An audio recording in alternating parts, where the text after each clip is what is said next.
السلام عليكم ورحمة الله تعالى وبركاته كسو دوادا جنال كينا دوني مانتا هداي نقو عصوب تاي فضلا سبسكراب صار جنباليل كنا فروسي كوسو قاران وحلبو عصوبة ينصور ديقنا ميشان هدي اد هورين ولا joogtayna aad ayaanu kaaga mahad celinayna ee asxaabtaada hal ilaa kamida ku soo xirmeeshan si ayagana ay uga faa'iideystaan waxaan idin sidaa maanta 10 xigmadood oo kamid ah xigmadihii Sayyid Ali Allah ka raali noqdee xigmada koowaad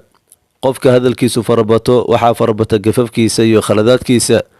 qofka khaladaadkiisu farabatana waxa yaraada xishoodkiisa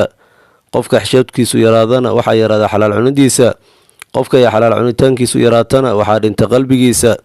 qofkan qalbigiisu dhintana wuxuu galayaa naarta ilaahay naga badbaadiyo xigmada labaad 5 arimood aniga iga qaata Sayyid Ali ayaa leh hadalkan qofku yuuna wax ka rajeenin cidaan rabbigiisa ahayn qofku yuuna ka baqin waxaan dambigiisa ahayn yuuna ka xishoonin qofka jaahilka inuu culimada weydiiyo wuxuuna garanaynin yuuna ka xishoonin qofka caalimka ahi marka la weydiiyo wuxuuna garanaynin inuu dhaho ma garanayo ee Allahu a'lam samirku wuxuu kamid yahay iimaanka waxaana iimaanka u yaala samirku booska uu madaxu u yaalo jidhka intiisa kale iimaan dhameystiran malahan qof aan samir lahayn xigmada saddexaad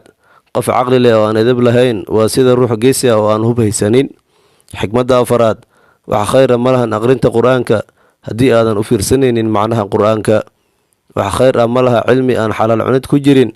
waxa khayr malahan hadii aan deeqsinimo la soconin waxa khayr malahan walaalnimo aan ilaalin la soconin waxa khayr malaha nicmo iyo barwaaqo aan joogaynin waligeed oo dhamaanaysa sida adduunyada oo kale xigmada shanaad quruxdu ma ahan xirashada dhar qurux badan iyo jirkaaga inaad dhisto iyo inaad isqurxiso laakiin quruxdu waa qurxinta camalka cilmigaaga iyo eedaabta xigmada lixaad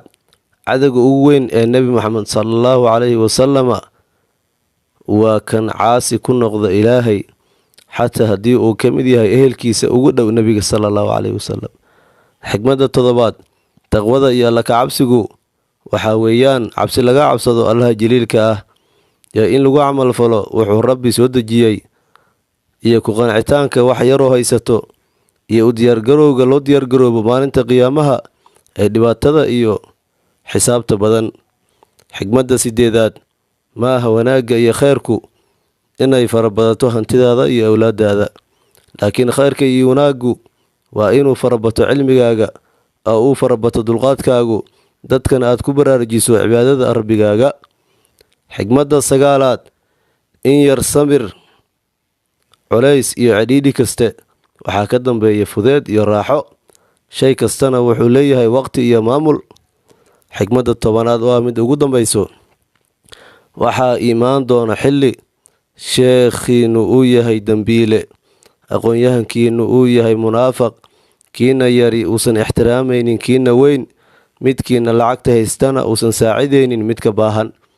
waxaan rajeynayaa 10kan xigmadood inaad ka faa'iideysateen fadlan waxaan inka codsanayaa muuqaalkan inaad sii shargareysaan oo ku faafisaan baraha bulshada si dad fara badan ay uga faa'iideystaan xigmadahan qaaliga ah muuqaalkana like saar aad iyo aad ayaad u mahadsantihiin